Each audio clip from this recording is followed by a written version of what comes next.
Are you a student worried about your debt? Do you want to find ways to tackle it and find ways to stop getting into more debt? Today we're going to speak to Karen Collacutt. She's with Money Coaches Canada, and she's going to teach us and students how they can actually cut back on their debt and save themselves from getting into more. Thanks so much, Karen, for joining us. Oh, happy to be here. Thank you, Rena. Karen, tell me, what is the number one way that students get into debt to begin with? Well, not earning enough income during their school year is a big one because school expenses are high, and if you're looking at 18 to 20,000 a year and you can only make 3, 4, or 5, that's a huge challenge. So even before they start, they're behind the 8 ball. And then, of course, they often will enjoy the social aspects of school as well, which can get very expensive. So going to the bar, eating out. What's the best advice you have for someone who's just like, I still want to go out to the bar or I want to still go out and have fun, but I've got all this money that I've got to pay to my tuition. What's some of the advice you can do to actually control that spending?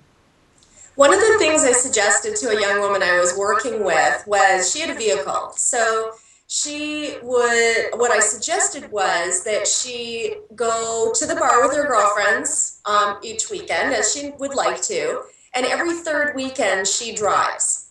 Because if she's driving, she's not drinking. Very good. Her girlfriends can pay her instead of the taxi cab, which puts gas in her car for the week. So basically, she's taking 1/4 of her spending and cutting it out and protecting and looking after her girls. That's actually kind of healthy too, because you're taking a day off from doing all that drinking.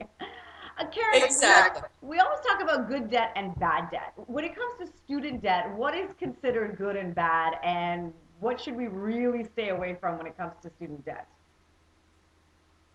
Well, one of the big things, of course, that people are borrowing for are, is tuition and books and, the things that they need to actually go to school. So if you're borrowing for those things, that's you can't help but call that good debt because you're investing in your future.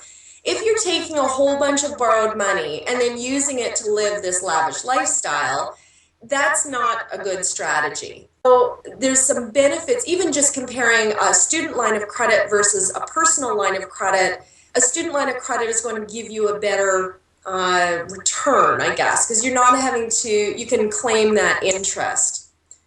And then, of course, once you're done school, any student debt that continues on and on and on and on can start off as good debt and then turn into bad debt by costing you way more than what you had initially intended. Because often people will roll it into their mortgage or roll it into other loans because they don't know how to deal with it at the time. So it's sort of like putting it off for another day. Is that you wouldn't recommend that, would you? That's true. No, and one of the big reasons I wouldn't recommend it is because the student debt interest is tax deductible. You want to keep it separate. As soon as you roll it into a personal loan or into your mortgage, you lose that benefit. As well, I think there's a huge benefit to really seeing that as a separate investment in your future. So as your income goes up, that's benefit that you're getting from that initial investment into your education. Mm-hmm. So as your income goes up, use some of those increases to pay off that initial investment. At this time, a lot of, especially those students in last year of high school, are starting to think about where they're going to go away to university, and parents are starting to think about how they're going to pay for it.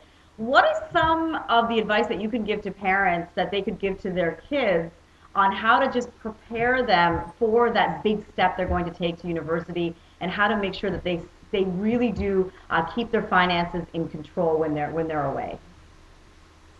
Well, there's a few things that you can do as a parent helping your kids. One is get them to practice. While they're still in the safety of living at home, get them to practice putting together a plan and figuring out what it's going to cost them to do the things that they want to do. And maybe get them to look after the groceries for a month. You can, as a parent, provide them with a certain amount of money and say, okay, you do the family shopping, and get them aware of what the costs of things are. Mm-hmm. And also help them learn, one of the big things for students is, cheap and cheerful meals. Mm-hmm. Get them to practice how to cook. One of the big things as a student is if you're eating out all the time, Yep. it's very expensive. Mm-hmm. So, learn some simple meals, learn to, how to cook with beans and rice and, how to make, high volume, high calorie meals in, with small budget. And then the other thing that I like to see parents do is instead of giving the student an allowance while they're in school, is to actually help them create a budget and a spending and savings plan so they know what they're supposed to do sort of month to month or even week to week. So that, if the student runs out of money, have them run out of money in a 2-week period instead of a semester. That's absolutely, right? that's great advice. Sort of planning ahead and making sure that if things do get bad, they're not going to be as bad because you've made the right decisions in the past to protect yourself, basically. That's right. I mean, there's one side of the spectrum where students are going away to university and the parents are trying to teach them how to keep their finances in check. But the other side is the graduating students, and we're hearing more and more about students graduating from university with tens of thousands of dollars in debt that they have to pay. And It's some of true. these kids, they did the right thing. They went away to a good school. It's just that tuition is so expensive, living expenses so expensive. How would you coach someone to say how they can start to deal with this mountain of debt that they might have? It's a really, really good question, and I'm going to answer it, but I want to back up really quickly first to while they're in school. One of Okay. the mistakes that people make is that they'll get this, for example, let's say they're getting full pop from OSAP. So they Okay. might get $18,000 or $20,000 in a year. Hmm. What they do is they say, oh, wonderful, I've got $18,000, that's going to cover all my expenses, and they put it all in their bank account, and then they use that over the year. And so that they don't end up at the end with this massive debt, right? If you're getting $18,000 a year, you're close to 75 grand by the time you're done. Yep. So instead of taking the full amount while you're in school, like you can receive the full amount, but take a portion of it and put it away. So Okay. that when you get out of school, you have a chunk of money that you can immediately put down on your debt. That's So amazing advice. I never even thought about that.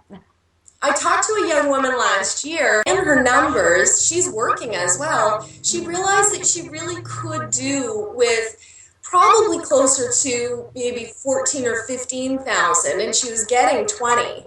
And I Hmm. said, if you took that 6,000 or 5,000 a year and just put it away, ignore it like it doesn't exist, Hmm. then when you're done school, you're so much further ahead at getting that debt paid down. Hmm. So that's one thing, and not everybody can do that, right? Not everybody has the space to be able to take that additional money and put it away. But really, that's a great way to start. Once they get out of school, being able to immediately make a plan is a huge strategy. What happens is we all live, poor students, Hmm. right? And we get out of school and go, whoo, we're not poor Exactly. students Yeah. anymore, let's live it up. Yep. And unfortunately, we still should live as students, poor students, for a while until we can get a good chunk of that debt paid down. Hmm. So basically, my strategy for a student coming out of school, the first thing is to keep living like a student for a while, okay? The second is to create a plan. Decide when you want to be debt-free, right? Because if you say, okay, well, I want to have my student debt paid off in 5 years or 4 years or whatever, Hmm. figure out how much you need to pay to do that. So let's say it's 50 grand in 5 years. That's 10 grand a year. Hmm. Then you start to look at your surplus. So take a look at what you're making. And then what you need to spend, and of course you're still living like a poor student, so you'll have surplus, and start to allocate that towards the debt. I think that's great. It's the way that you put it, and it's really putting your priorities first and sort of keeping that course of paying off that student debt as quickly as possible. Absolutely. And how can student debt really affect somebody's, long-term goals and aspirations? Because like I was saying, I have some friends in their 30s that are still paying their debt off from their mid 20s. I find that they can't make certain decisions because they're strapped. Their money is still kind of going towards the debt that they took on 10 years ago. Can you elaborate on a little bit how important it is to pay that debt off quickly? Sure. And, it's a really good point. When you see people who are in their 30s still, juggling mortgage and children and, the money they spent on their wedding and so on, there's a huge need for people to sort of build their life. And I think that's really important. People just get tired of feeling like they're in debt all the time. Well, Karen, thanks so much for joining us and for giving us all those great tips. I really appreciate you taking the time. You're so welcome. It was wonderful. Thanks for having me. Have a great day. Thank you.